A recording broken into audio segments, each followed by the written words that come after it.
During one particular bad attack, there was a Black & Decker drill that was lying actually on the windowsill. And I really seriously thought about picking it up and drilling through my temple. It's like someone drilling through the top of my head. And at the same time they're trying to shove a knitting needle through my ear and a nail through the back of my head. You've probably never heard of it, but it's one of the most painful headaches you can get. Often confused with migraine, it's 10 times more painful. The only way I can ever describe it is when you have ice cream when you're a child and it hits the nerve above the eye. It's called ice pick headache. It's like that, but it lasts up to 3 hours, 100 times worse, and you literally are suicidal. Cluster headache is often referred to as suicide headache, and there's a publication in one of the headache journals that actually shows a X-ray of a cluster headache patient who'd literally stuck a shotgun in his eye and pulled the trigger and shot throughout his brain. Extraordinarily, he actually managed to survive. The closest I ever came to suicide was one morning at 4:30. I was going to kill myself, and I thought, I've got a rope in the garage. I'll get the rope out of the garage and I'll throw it around the oak tree that was in the back garden.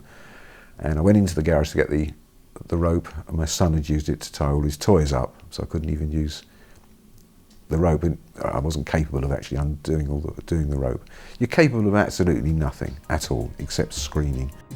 A thought expressed by every cluster headache sufferer at one time or another. All say that suicide can sometimes appear the only way to escape the pain. We can't get the oxygen. What are we supposed to do?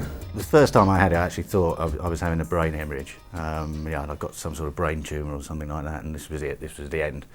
Then it goes away, and then it comes back again, and it goes away, and you think something's wrong here. But the actual attack, which it is an attack, it generally almost always focuses on one side of the head and the face. It can stretch down to the jaw, even to the shoulder sometimes.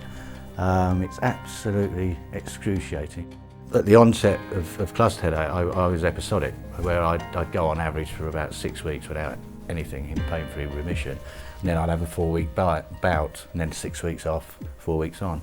Eventually I turned chronic where I didn't get any breaks. The bouts just extended and became one bout.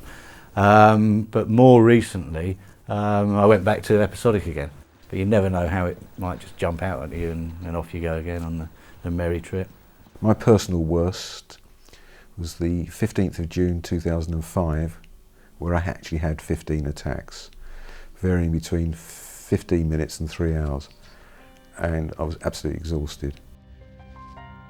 Chronic sufferer Mike Pollock has lived with it since he was 6 and has had daily attacks for nearly 20 years. There's no cure and nobody knows what causes it. He needs daily injections and oxygen, but says it's difficult to get the right treatment. Trying to get control is very important, so we do have drugs like verapamil, for example, that we can use to try to reduce the frequency of and the severity of the attacks as they actually occur. But people are experiencing needing to take quite strong medicines to get the condition under control. I'm absolutely astounded by the way that people experiencing these severe headaches will just try and fight on through and battle on through, and it really upsets me when people outside who don't understand what the headaches are like are just thinking that people are taking day off because they've got the day off just because they've got another headache. I don't think anyone would be able to understand what we have to endure. It would just be impossible.